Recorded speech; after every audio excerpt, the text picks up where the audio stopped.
दोस्तों, एक समय की बात है। एक राज्य में एक प्रतापी राजा राज्य करता था। एक दिन उसके दरबार में एक विदेशी मेहमान आया। उस विदेशी मेहमान ने उस राजा को एक सुंदर पत्थर उपहार स्वरूप प्रदान किया।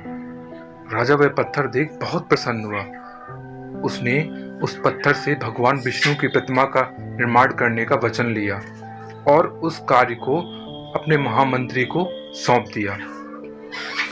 अब महामंत्री गांव के सर्वश्रेष्ठ मूर्तिकार के पास गया और वह पत्थर देते हुए बोला कि महाराज मंदिर में भगवान विष्णु की प्रतिमा का निर्माण करना चाहते हैं, इसलिए तुम्हें इस पत्थर को तोड़कर एक सुंदर सी भगवान विष्णु की प्रतिमा का निर्माण करना है। उसके बदले में तुम्हें राजा 50 स्वर्ण मुद्राएं भेंट में उपहार स्वरूप देंगे। यह सुनकर मूर्तिकार बहुत खुश हो जाता है और महामंत्री के जाने के बाद अपना कार्य शुरू कर देता है। और जैसे ही वो अपने औजार निकालकर उस पत्थर पर पहला प्रहार करता है, वो पत्थर जस का तस रहता है। दोस्तों, वो लगातार प्रयास करता ही चला जाता है, लेकिन पत्थर पर कुछ असर नहीं होता। वो 50 बार प्रयास करने के बाद मूर्तिकार हार मान जाता है और वो अपना कार्य वहीं पर रोक देता है।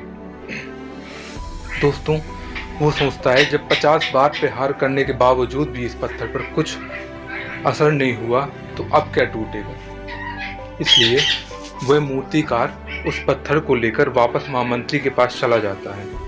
अब महामंत्री से वह बोलता है कि इस पत्थर को तोड़ना नामुमकिन है, इसलिए यह कार्य मेरे द्वारा नहीं हो पाएगा। यह सुनकर वहाँ से वो मूर्तिकार चला जाता है।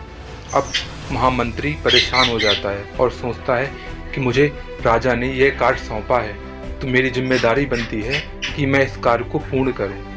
अब महामंत्री एक साधारण से मूर्तिकार के पास जाता है और कहता है कि इस पत्थर से तुम्हें भगवान विष्णु की प्रतिमा का निर्माण कार्य पूरा करना है। अगर तुमने ये मूर्ति बना दी तो राजा के द्वारा तुम्हें 50 स्वर्ण मुद्राएं भेंट में उपहार स्वरूप प्रदान की जाएंगी।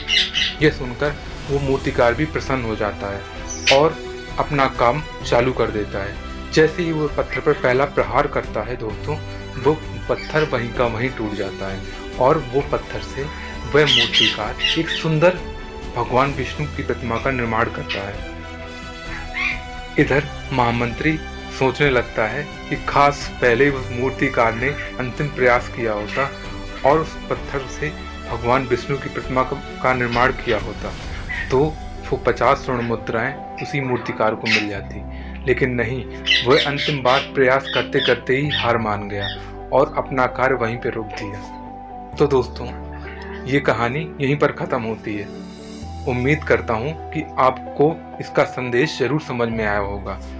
दोस्तों, हम भी न जाने जीवन में कितनी परिस्थितियों से दो चार होते रहते हैं। कई बार किसी काम को करते करते रह जाते हैं और किसी समस्या के सामने आने पर ही हमारा हौसला और विश्वास डगमगाने लगता है और अंतिम बार प्रयास करते करते ही हम हार मान जाते हैं। कई बार हम एक दो प्रयास करने से ही असफलता मिलने पर उसे छोड़ देते हैं। तो दोस्तों, मेरी आपसे यही सलाह है एक दोस्त के तौर पर कि हमें प्रयास करते रहना चाहिए। शायद हमारा अंतिम प्रयास में ही हमारी सफलता छिपी हो। थैंक यू दोस्तों।